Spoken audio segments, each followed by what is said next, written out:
Welcome back to the High Performance Hub podcast. We are joined by Erica Marr.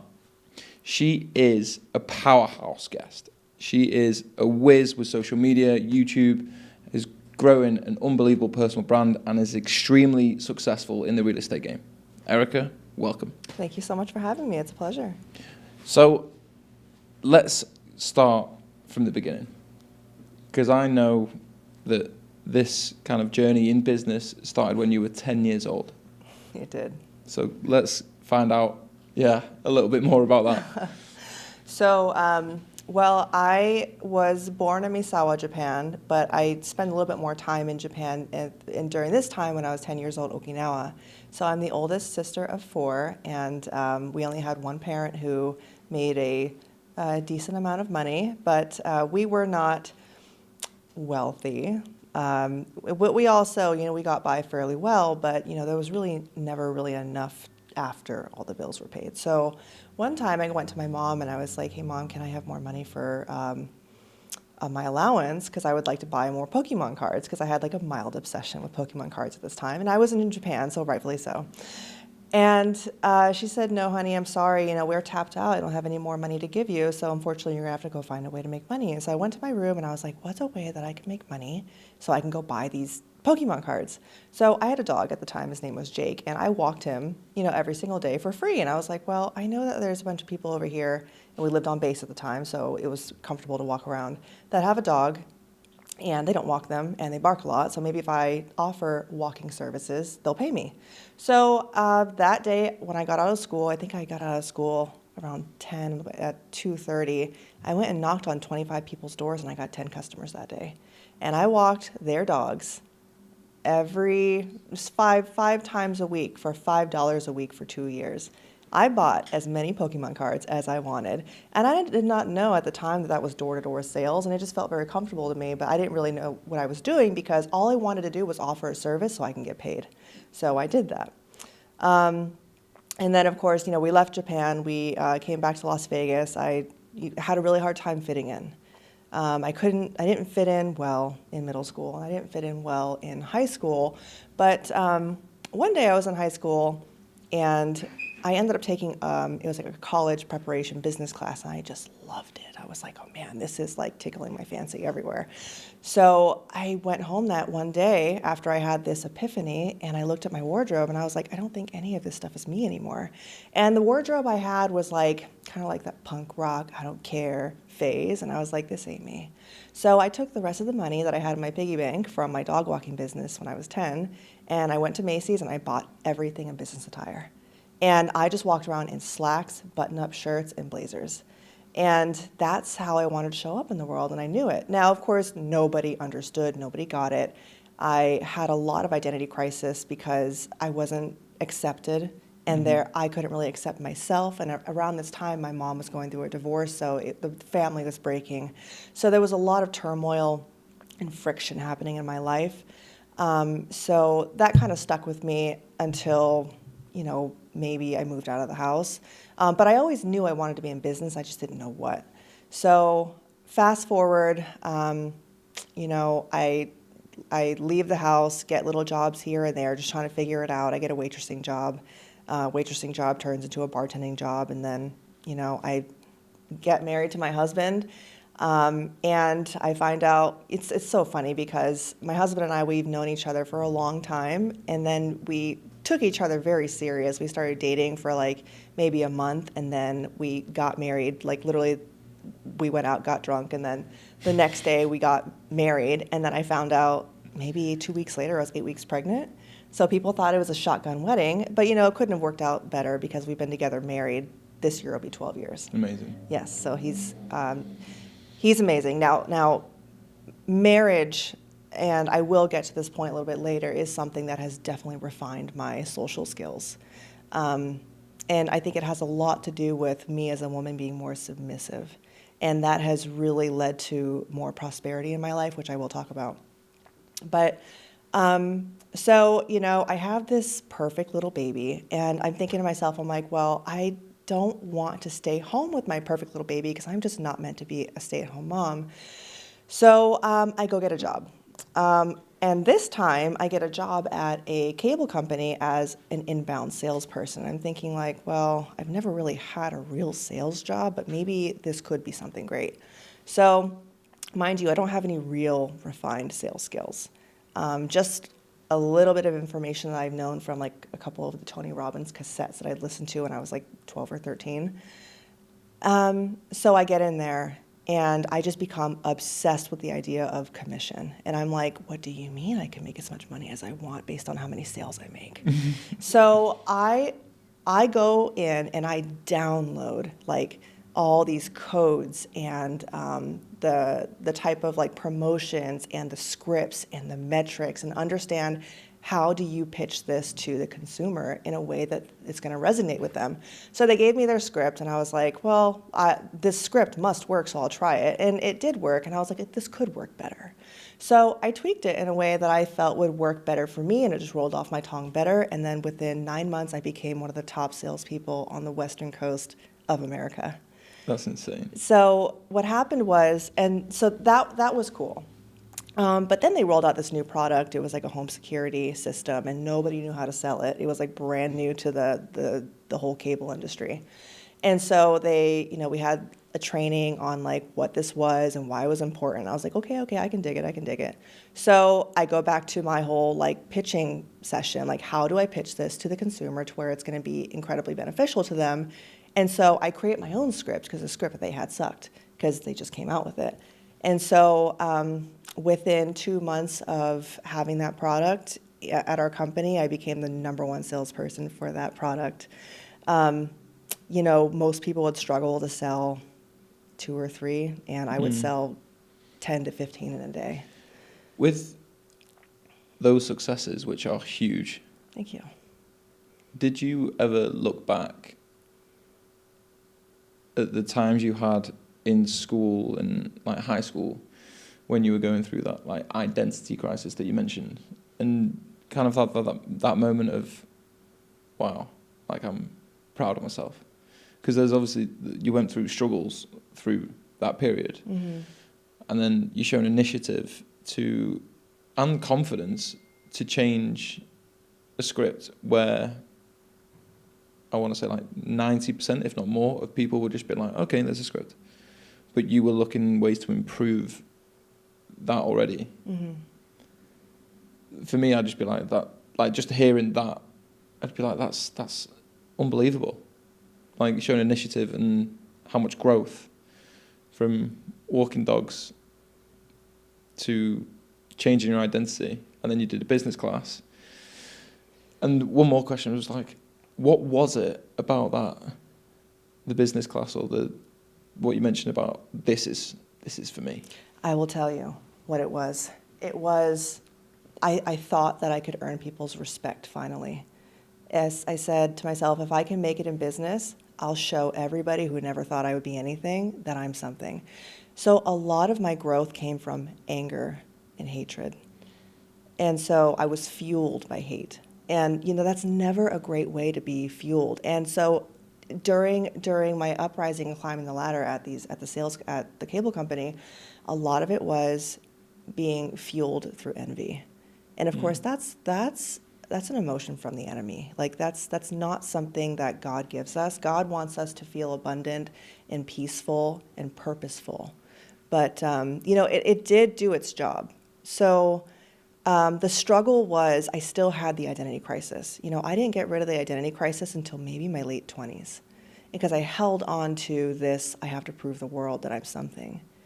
And so during all this time when I was trying to prove the world that I'm something, I never proved to myself what I was, because everything was external, it wasn't internal. The real internal work started when my husband and I, just got more engaged and serious with God and what we were really put on this earth to do. And then my entire manuscript inside changed. It changed from envy and anger to peace and purpose. And I will tell you, although in my real estate business, I got my real estate license. So what happened was at this cable company, they came to me. They're like, Erica, you're obviously selling the crap out of this product. We don't know what you're doing or what. Like, they would even listen to my calls, and they're like, how is she doing this? Right? And it's because the script, I changed it because I hated the way their scripts sound. And I'm like, that script's not for me. So I'm going to change it. And I changed it to the way where it just made sense. And I could position it to the consumer where it made sense for them too. And so I would meet them where they're at. Like, I would meet them at their current place of pain. So, which of course, people buy things because they want to get rid of a pain or cure it, like one of the two. So, they asked me to, create like a training process to train the floor on how to do it. And I was like, yeah, absolutely, I'd love to. So, I write out my script, like what I say and why I say it, all these things. And I was like, well, here it is.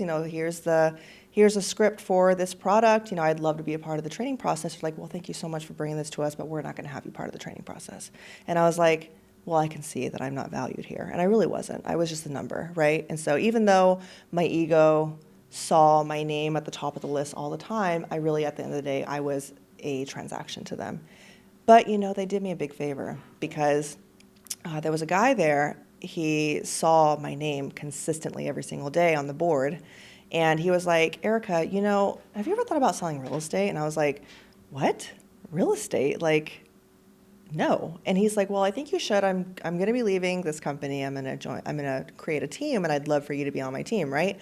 So I go to my husband that same day, and I'm pretty impulsive. That's probably one of my downsides is I do things quickly. Like, I make very quick decisions. Maybe it's a good thing now, but back then it wasn't. Mm-hmm. So I just told my husband, I was like, babe, I'm going to sell real estate. He's like, what? Like, we don't have the safe net. We've only got like $10,000 in the bank. Like, and you just want to go sell real estate? I'm like, yeah. So, so he's like, okay, honey, well, I'll trust you. I'll put our faith in you, and I know that you'll do something with it. So the very next day, I tell them to go fly a kite, and I quit. And I basically just walk off. I just give them 2 days, and I go. I don't have my real estate license, Tom. I don't have the books for it. I haven't even bought the courses for the real estate. I just quit. And what I did was I said, babe, I'm going to burn the boats. There's no going back. Now we're just propelling forward. And he was scared. I was scared. I took the real estate course. I failed that test 4 times. I'm a terrible test taker. I know this now. And I just could not pass the national portion until my 4th time. And I really, really just structured myself and said, okay, I'm going to take this thing. And, it's so funny, too. Come to find out, the people that usually pass the test in the first times usually do the worst in business because they're very book smart. They're not common sense smart. Mm-hmm. And common sense is not commonly practiced, I found. So, but I get my license, and that first year I sell 30 homes, and then I just propel forward and faster and faster. In 2019, I became top 10 I got my license in 2017. In 2019, I became top 10 at a brokerage that ranked number 11 out of 1,500 brokerages in Nevada. And then in 2020, I became the number 1 independent agent of that firm. But if you ask me what kind of relationship I had with myself, with my son, and with my husband, it did not exist. I was transactional, I was chasing after the money, and I, again, lost myself. So in 2023, it was the worst year I've had. It's because I did a lot of soul searching to figure out what the heck am I here to do? Mm-hmm. What is my purpose? Because I don't think you can't keep going on that trajectory where you don't have a destination. Eventually, you're going to run out of steam. And I did. And 2023 was that year I ran out.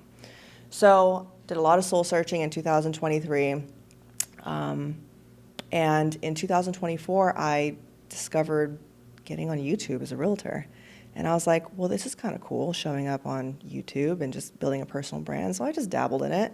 I dabbled in it for about 3 months, and then I was like, okay, I'm going to take this thing seriously. And then I went full force on it. I learned about Google and YouTube and search engine optimization. I learned about geotagging. I learned about thumbnails and what converts and why it doesn't, what makes people click. I learned about picture phrases and word phrases, like depending on how you issue the thumbnail would depend on how you should title the title. I learned about it all. I just totally geeked out. And I ranked so well and so high on YouTube, and I built my business on YouTube in 2024. And then some parts in 2024, I was like, well, what if I migrate over to Instagram? What would happen then? And then I did that. Of course, I took my business so serious. I probably spent about 80 to 90 hours a week marketing and focusing on building the platform. And, I'm grateful that I did that because, and this is also the same time where I moved away from envy to purpose and peace. And when I started doing that, and when I started really trying to resonate with the audience and connect with them through my content, through my storytelling, through the call to action, and just being very intentional, it led me to having, a 6-figure month. And that was March of this year.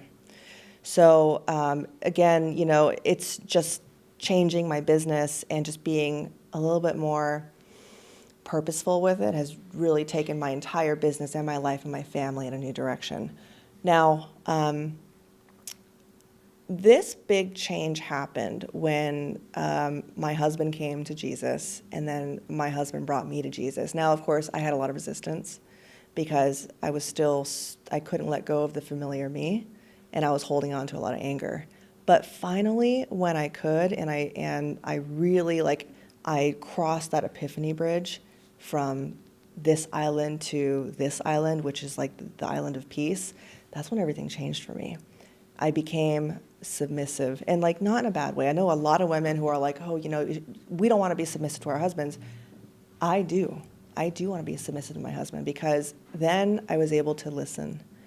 I was able to understand. I could hear things so much clearer. My business blew up when when I gave myself to God. That's amazing. What a story. There's so much in what you said that people can take inspiration from. So much. And one thing that I really, really relate to is the kind of,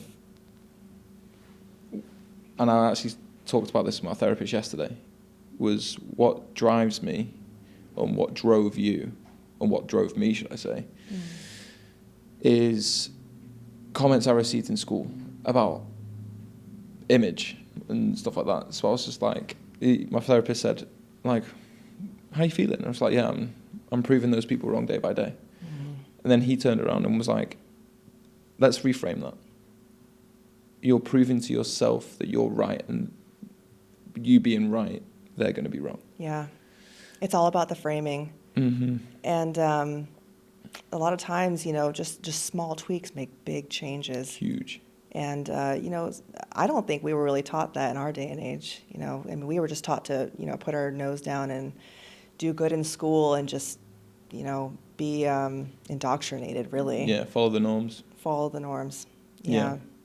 And I really, from the age of 10, and like you say, you just action, basically.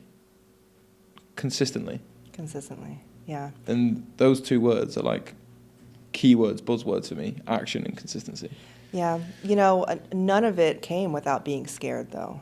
And one of the best things about being impulsive is you don't think about it. You just do it. After you made the decision, you're like, oh, fuck. Yeah, and then it's like, oh, wait, now I'm supposed to look back and ask the question, right? But so on top of being incredibly impulsive, I grew up with chronic ADHD. And so, of course, it's just move, fast. And I will say, having that as a kid, I never sat down. And because I never sat down, I was always progressing, moving. I was always being very curious. And I will say, I didn't really find out what my superpower was until probably this year. And it wasn't until I started my podcast, which I had a lot of apprehensiveness of doing, because I was afraid, all the external noise. Well, what if it doesn't do good? What if what if my guests don't like me? But come to find out, I ask really great questions. And of course, I bring the energy, and I can pull whatever energy I have out of that same person. Yeah. Because energy is transferable. And so if I can transfer it from myself to my guest, I mean, I'm going to get that from them. So I found that I can give my energy to a person, and I can ask them great questions, and I really show them their superpowers, which I think is like the best superpower. Yeah, and it's also creating that instant kind of relationship and trust. Yeah. And it's like relaxed environment, eye contact, like listening as well, and making your guest or even the viewer be able to, whether it be open up to you or just to themselves. Mm-hmm. And I think that's, well, it's definitely what I want to do, is just give value, like we've mentioned, and just allow people to, whether they implement it or not, it's just to ask themselves those questions that, like, what if? I haven't tried that. Should I try? Just make them think. Yeah. The more you think, and then you action what you truly want to do. But what I absolutely love, and I want to dig deeper into this, is you didn't get to where you are today without being scared, or with certain like markers. Yes. So a lot of it is battling ourselves. It's battling that internal dialogue and changing the script of how you're going to speak to yourself. So, just I started to change my words and how I spoke to myself, and that really happened in 2022 when I hired a life coach. My life coach really started to train me on how to rewire my subconscious and how to really get everything I want, and that starts from addressing the fearful thoughts. And then I started to question, and I said, well, how do I know if it's my fearful thought or if it's the enemy? And she finally, I finally understand the difference. The enemy is going to give you an icky feeling, and your thoughts is just going to be like a warning sign. Mm-hmm. But the thing is your negative thoughts, it's just like a beach ball. Imagine if you were in the ocean, you had a big beach ball, and you're trying to push it down in the water. Well, what happens when you let go of that beach ball, and if it's underwater, it's going to pop up and hit you in the face. And that's the same thing with a negative thought. So you must address it. And you have to give it some kind of acknowledgement. Once I acknowledged the negative thought, and once I said, okay, brain, thank you for that thought, that's not going to happen, because the only two natural fears a human has is the fear of falling and the fear of loud noises. Everything else is learned. I'm going to go ahead and put that in archive, and I'm going to move forward. Yeah. But yeah, when I started to addressing it versus like pushing it away, and it would just come back. So what you resist persists. Mm-hmm. So we got to take care of that thought. Then things just started to roll and roll and roll faster and faster and faster. And once I got that down, once I was able to really start changing the way my subconscious behaves, that's when everything moved faster. So a lot of it was the internal deep work that I was avoiding. But now that I take it on head on, everything today still scares me. Like even like coming on this podcast with you is, I was thinking like, what if I say something wrong? Well, what if I don't deliver properly? And of course we all have those thoughts because we want certainty. We want to know what's ahead of the future, but we don't have that crystal ball. No, I love that. The mental side of everything that happens, yes, is so huge. And I've mentioned this every single podcast, but I've been doing therapy for about 10 months, and it's... What kind of therapy? Psychotherapy. So just basically nothing about like trauma I went through initially, but I was at a point in business where I was seeing success. I knew there was more. I knew I was capable of more. Mm-hmm. I didn't know how to get there. I didn't have a clue. It felt like I say it all the time, like a brick wall, and I was just like headbutting the wall. I was like trying to break it down. I feel like every entrepreneur goes through that. Yeah. So I spoke to my therapist, and he was just like, right, well, you can't grow unless you grow. So we unlocked a lot of things and really developed my education and understanding of emotional control and intelligence. And like you said, every entrepreneur goes through those moments. And every time now I get overwhelmed or stressed or is this the right thing, scared, my therapist told me, he was like, take it to the thought court.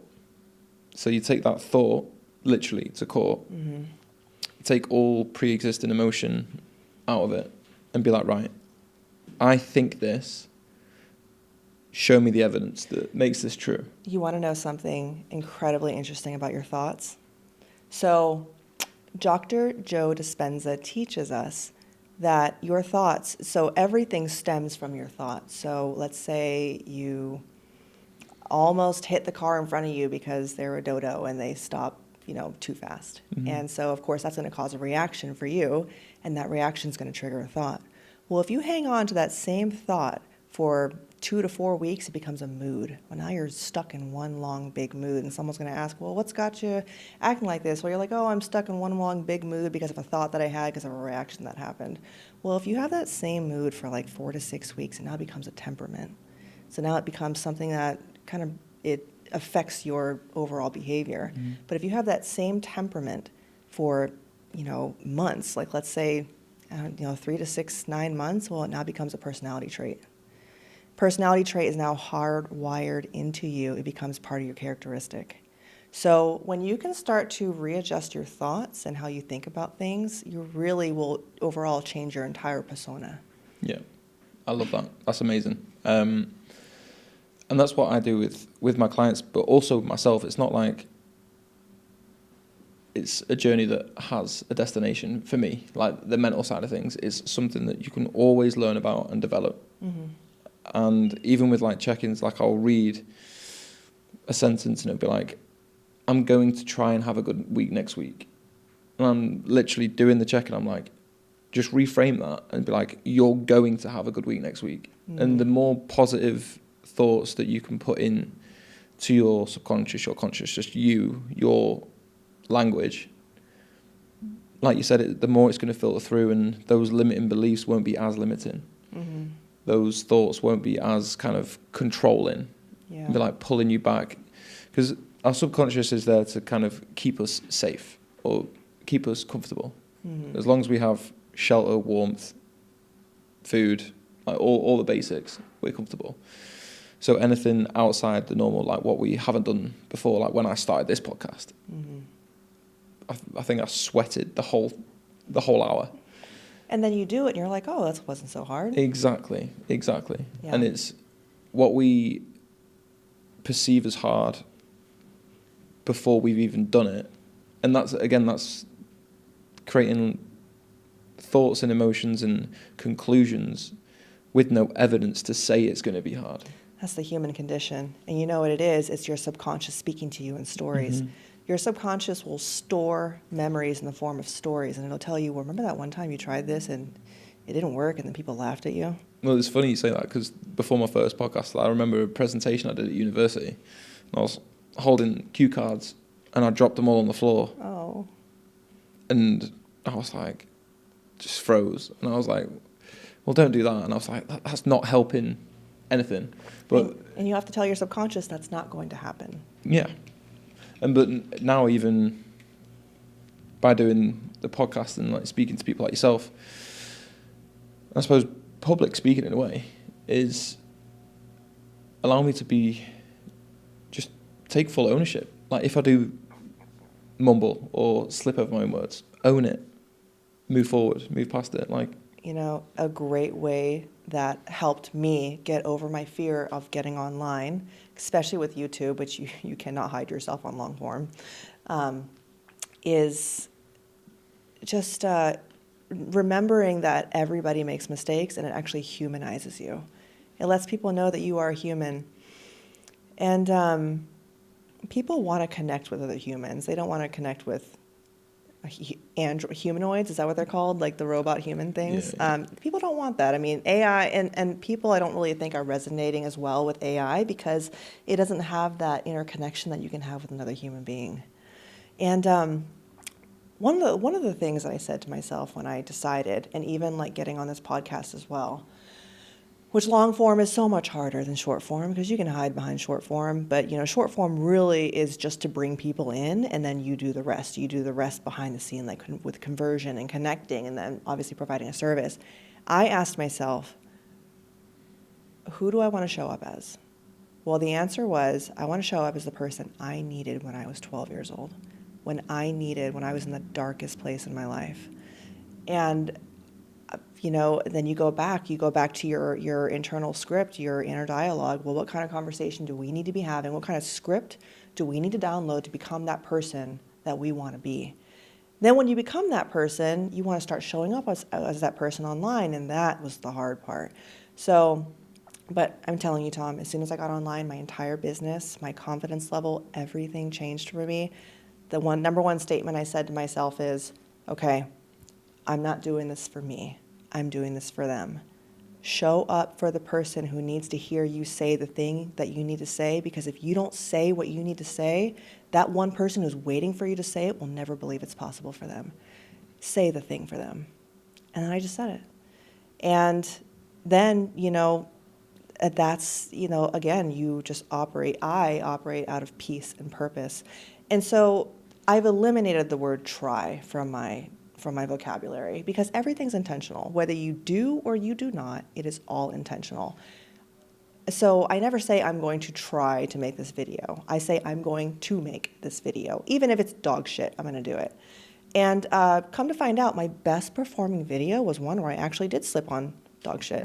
And I told my editor, I was like, leave that in, because, who hasn't slipped on mud and, had like some kind of reaction like that? We all do.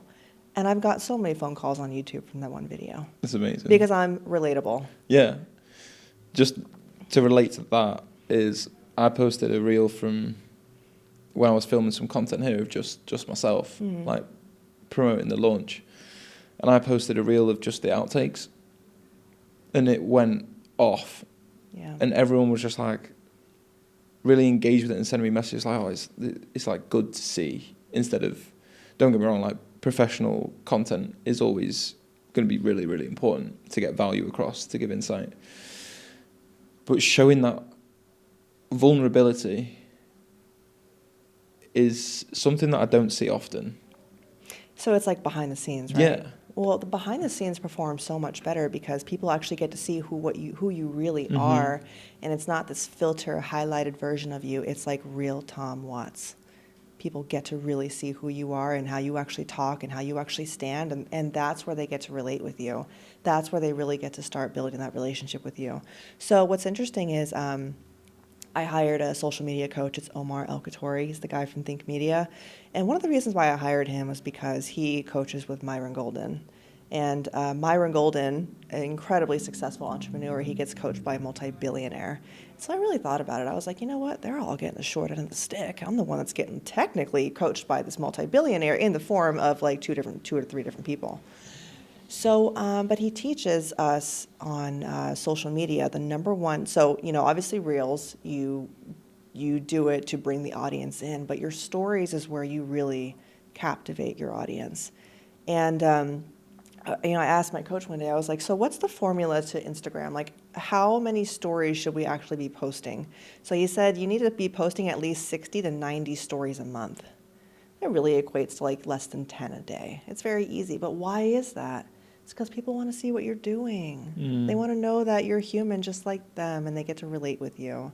And it makes them feel not so separate. Yeah.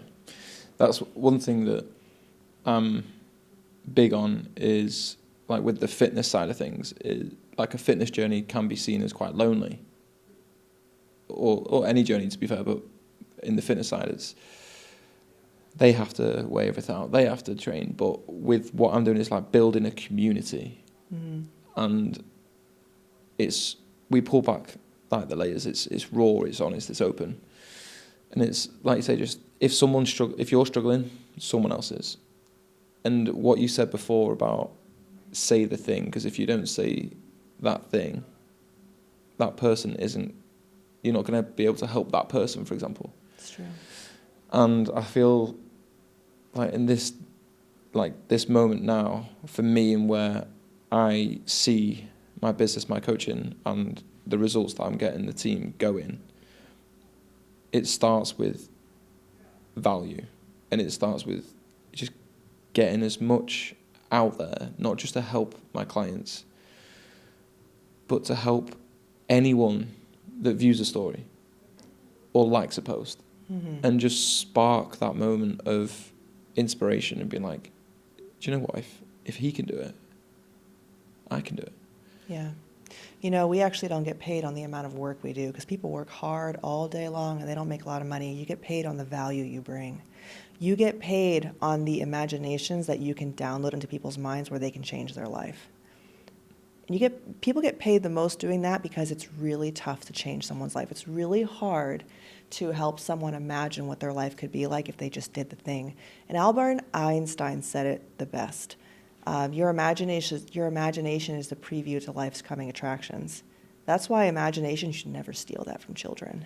And that's why, you know, I'm really not big on schools, like indoctrination, because they're technically teaching children how to fit in a box. So if my son doesn't really do great on a math test, I'm like, no worries, baby, let's go get Yogurtland. No worries, honey, you tried, let's go. Yeah, it's funny because literally the podcast before with Marr Bailey, and he's really strong on that point as well. Just the norms, and I mentioned it in, like, I say to my friends at home about, it's funny how you go into school and you don't learn about launching your own business, being an entrepreneur, taxes, saving money, like all the stuff that's going to help you succeed. It's, no, you're going to be, no disrespect, but like a teacher, or you're going to fit in the... You don't learn how to learn. You don't learn how to learn in school. You learn how to learn during an entrepreneurial journey. Isn't that crazy? They don't teach. See, if that's a golden nugget for me, mate, that's going to be a golden nugget for many, many people. Yes. We don't know how to learn. But it's our job to learn how to learn so we can teach people the same. And so, I mean, could you imagine? So entrepreneurs, I think you can't have enough, because entrepreneurs, they solve problems. They solve pain, or they shorten the pain curve for people because they have a solution to it. Yeah. The way I put kind of being a coach was, someone comes to me with a puzzle that's all mixed up.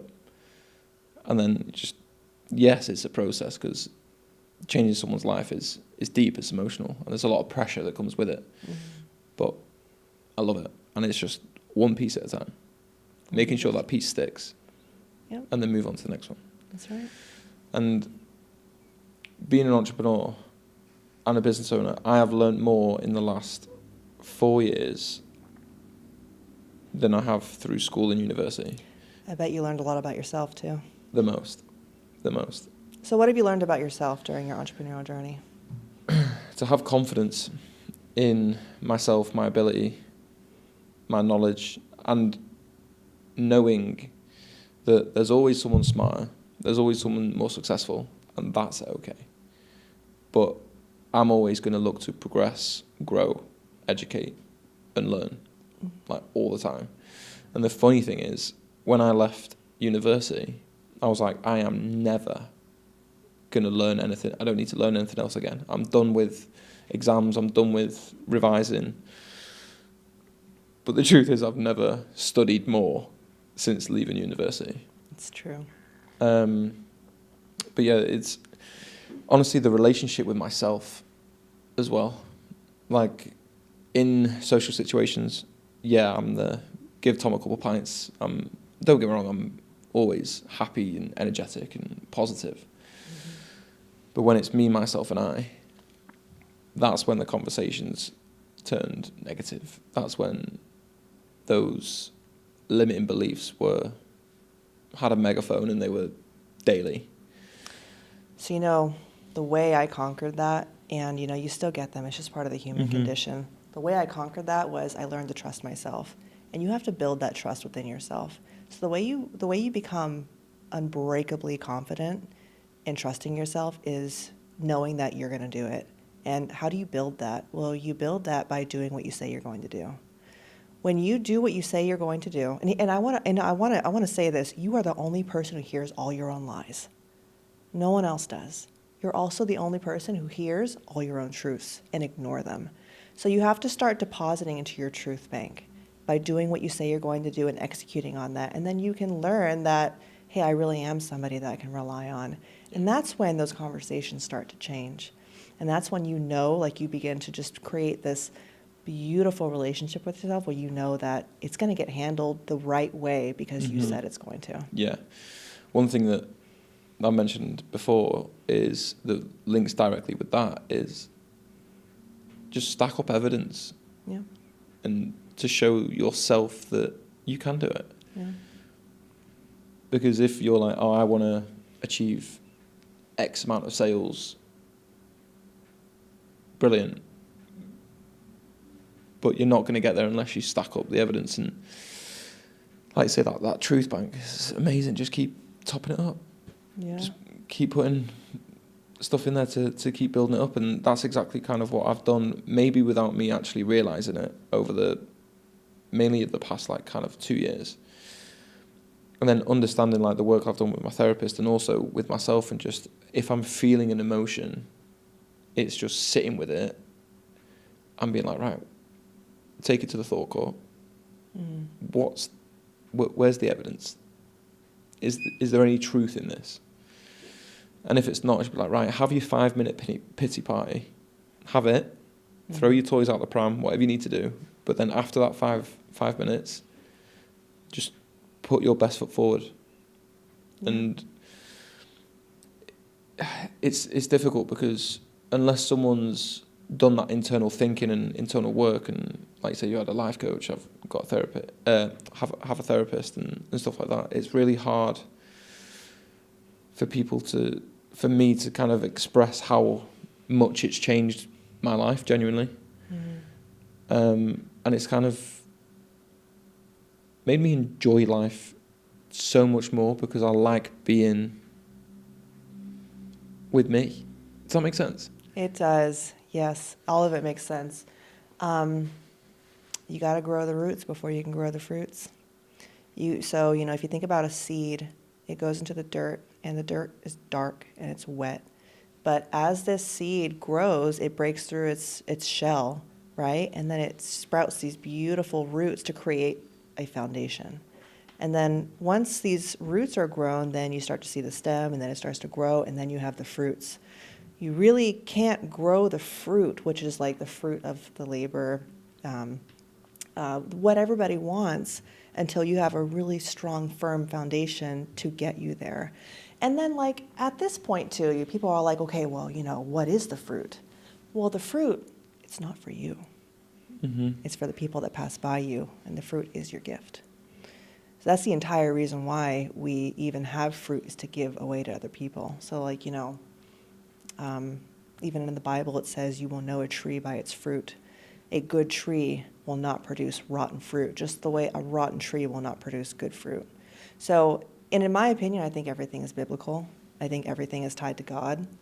I'm not sure where I was going with that, but I wanted to relate to your entrepreneurial journey, and I think we can all relate to it. Starting from the ground up and building something with like a strong infrastructure that's right for you, and you're like giving, again, links back to giving value. Like, that fruit isn't for us to get off our own tree. It's not. It's to provide for everyone else. It is. And one thing that I absolutely love saying is, you don't build a house and put the roof on first. Yeah. Everything builds and starts with the foundations. If they are not solid, if they are not strong, it's not going to last. Yeah. I met Kobe Bryant's coach, Alan Stein Jr., and what an incredible man. So I went and bought his book because I wanted to go shake his hand and ask him a question. And so he was speaking at a Nashville conference, and so I was like, man, his story is so great, I got to go talk to him. So I go buy his book, he signs it, and I was like, so is it true that what made Kobe Bryant the best was he didn't forget about the basics? He said every bit of it was true. He never stopped doing the basic footwork and the basic drills, and that's why he was the best. And, complexity undermines execution. Just because you make something complicated doesn't mean it's better. But if you simplify it, it will get done. And done good is better than perfectly not done. Yeah, I love that. And just linking back to the basics, like, it's crazy because before any sports game, I'd be nervous. Obviously, like pre-match nerves. Like, yeah, so before any kind of sports match that I'd have, I'd be nervous, and my dad'd be in the car, and he could see that. I'd be like, just like, get me out of the car. I just want to. He's like, just relax, just do the basics, and you'll be fine. So I've heard that through my entire upbringing, and then transitioned that into coaching, because if you don't have the foundations to fall back on, there's no support system there. There's no strength to it. Mm-hmm. There's no substance. And I would love to meet Kobe Bryant's coach. He's incredible. He's That's a great insane. man. You can actually find him on Instagram. He's Alan Stein Jr., but he posts some really great information, and he wrote the book. So he's also worked with Stephen Curry, a couple other big athletes, but he writes books to teach you how to be a high performer. Love that. Yeah. That's right on my street. I also love the part where you mentioned it's simplifying complicated stuff, or just simplifying everything, because for me, I implement everything so much better when I simplify it. And that's how I coach, is make everything as simple as possible. I try and explain things like I would explain them to my mum, who, yes, she keeps herself fit and healthy, but doesn't really understand like training or nutrition. Mm-hmm. So I've been like, right, how would I say this to my mum? Make it so simple that they can just digest it and implement it. Anything complicated, it frustrates me, because I'm not like a really quick learner unless it is super simple. Or the terminology, like with the seed, the fruit, like that terminology, boom, straight in. And everyone obviously learns differently. And I feel like, what's the best way that you learn? Because you've just implemented everything, and there's going to be like failures and setbacks that obviously that you've experienced. Mm-hmm. But you just got that get up and go. There's nothing that execution and action won't fix. Nothing. But what will settle in if you don't do it is depression. And I think what depression is when you know that there's something better in you and you're just not doing what you know what to do, but you don't do what you know. I think that's when depression comes and just gets all of us. But, action and execution, and if you think about life in general, all it is one big experiment. Mm-hmm. You don't really know what's going to happen. You don't know what's going to happen tomorrow, but you will find out once you collect the data. And then you just refine it from there. Yeah. Just off the back of that, like data, reflection. So how often do you reflect and look at data, whether that be through kind of sales, content performance, analytics, through everything that you do? How often would you say you reflect? So I used to reflect weekly. And then I found that I was making too many changes before I could really see if it worked. And so now I maybe do it quarterly. And actually, me reflecting less and just continue on the path and just executing, it has worked better for me. Now, don't get me wrong, you can work on the wrong thing and then get obviously the wrong results. But if you are working on something and it seems like it's working, you have to give it enough time to grow. I love that. That's really good advice. I'm one to always have that mindset of, I want to be better than yesterday, I want to be better than last week, I want to be better than last month. Mm-hmm. And sometimes that can create stress for me, because I don't look at how far I've come since day one. So I'm always comparing to recent times, which, yes, it is important. But I love the fact that sometimes reflection, the implementation from that reflection doesn't have to be immediate. Mm-hmm. Because you went from weekly to quarterly. Quarterly. Because then from that, the quarterly reflection, you'll be like, right, well, that definitely did work. I'm going to do more of that. Mm-hmm. That content, not so much. But you know, what I really started doing too is I started tapping into things that I actually enjoy doing. If I like doing it, I'm going to want to do more of it, and then I'm going to refine it, and I'm just going to get better and better at it. I will tell you, in the beginning, I really hated getting on video, and then I learned to love it because other people said that they liked it. And then I just refined like how I spoke to the audience as well. And Myron Golden says it best: think like a genius, talk like a third grader. You have got to simplify things and make it so easily understandable that even a third grader will understand it. And you know what? My sales went up when I did that. My sales went up when I made things really easy to understand, and my podcast got better when I asked tough questions in easy to understand format. That's something me and my friend would talk about. Like, we're listening to a podcast, and some of the language they were using, I was like, it takes me like 3 minutes to interpret it, understand it, and then by the time I've done that, they're on a completely different subject. And then you feel stupid. Yeah. Like those, and it's not like I'm not well educated or anything like that. It makes me feel dumb. And I'm like, but then again, it gives me even more confidence to be like, right, every podcast that I do, that I'm on, every piece of content that I put out is going to be simple, that people can just listen to, and it goes straight in, instead of being like, what does that mean? And they have to watch the video again, or they have to just take the fatigue out of it, and just like a sponge, just let them have it. Let them have it. But yeah, there's so much that I want to ask you, because the success that you've built and will continue to build has come from like building like the growth within you. And like, you wouldn't, in my opinion, be where you are today if you didn't do that like internal growth. Yeah.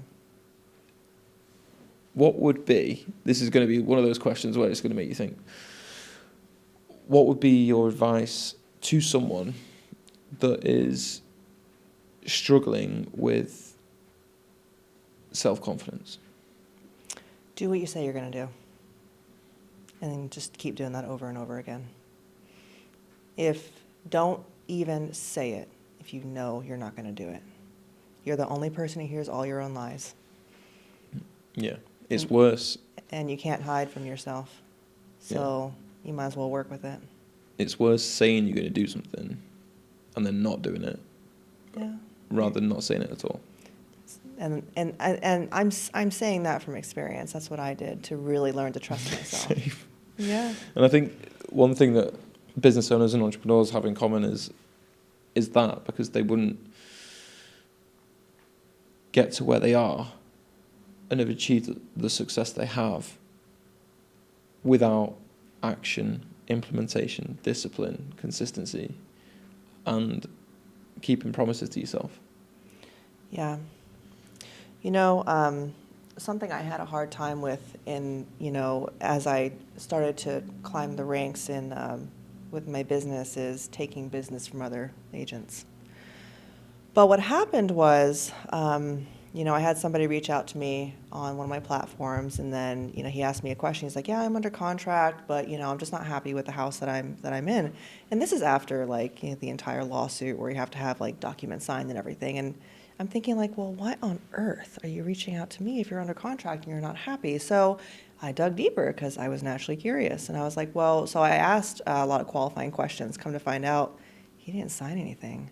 This guy's working with an agent who's operating, definitely unethically, but completely illegally. And so I was like, hey, listen, you know what? I think that you deserve a formal buyer consultation. Why don't you come to my office and we'll talk about it? So he comes to my office and we talk about it, right? And so I tell him right there and then, and this is where everything clicked for me. And this was in probably January. even though this guy was under contract working with a different agent, she was not giving him the best service. And I told myself I would be doing this guy a disservice if I did not get his business right now, take him from a realtor who wasn't doing things right and help him really find the home. So I told him right there and then, I'm like, listen, let's go ahead and hire me as your realtor. He signed the buyer-broker agreement, signed the compensation agreement, and I became his realtor right there and then, and he ended up canceling escrow out of the other property, and I found him the property that he wanted that already had a pool, and it was $50,000 cheaper than what he was going to buy, and it was in the area he actually wanted. And that's when I was like, I don't think I should feel bad. If somebody is not doing their job and taking care of the consumer and they still have pain, I don't think I should leave them there. No. The consumer deserves a better experience. Yeah. You've hit the nail on the head. Experience, value, and always being professional, but having your personality and authenticity come through. But mostly it was serving him. It was serving him and his family and really giving them what he deserved.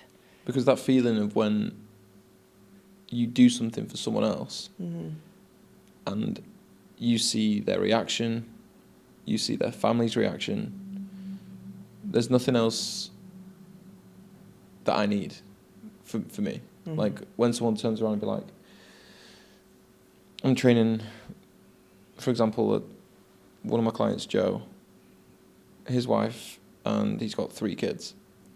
And he's like, I'm keeping up with my kids, like with when they do hill sprints and fitness. He's like, by you helping me change my life, you're changing my kids' lives. I love that, and this is something that I say all the time. Healed people heal people, and hurt people hurt people. Yeah. So it is your duty to be great. It is your duty to serve.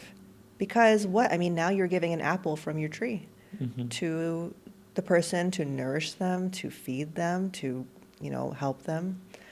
And I think that's essentially what we are really put on this earth to do, is serve other people. Yeah, and I feel like it's just a huge ripple effect. Like, the life that you change there is not just that life. Because the experience that people will get from using your service will take away, be like, she was amazing. And be like, taking that into what they do and having more passion with what they do. And just keep giving the energy, giving the advice, giving the service, just helping. Because I don't know anyone that doesn't feel good after they've helped someone do something, whether it's my wife that runs and helps with the food shop. I'm really thankful. She's like, don't worry about it. And I know that me saying thank you makes her feel good. And the same with holding the door open for someone. The smallest gestures can make someone's day. That is, in a simple way of putting it, gratefulness. You can't be angry and stressed out when you're grateful. It's quite literally the healing aspect of life. That's perfect. Unbelievable. I kind of want to wrap it up there because there was so many nuggets, and we could honestly hire this out for another week and we wouldn't be done. Erica, please let everybody know where they can find you. So you can find me on my YouTube channel. I will have 2, but the one that is up and running for real estate services is Living Life in Las Vegas, Nevada. You can also find me, my other YouTube channel will be Erica Marr. That's where all my podcast and coaching, teaching women how to sell, value proposition videos will be. And then you can also find me on Instagram, Erica Marr. And reach out at any time. I always love hearing from you. Amazing. What an inspirational conversation. Thank you so much. Thank you for having me.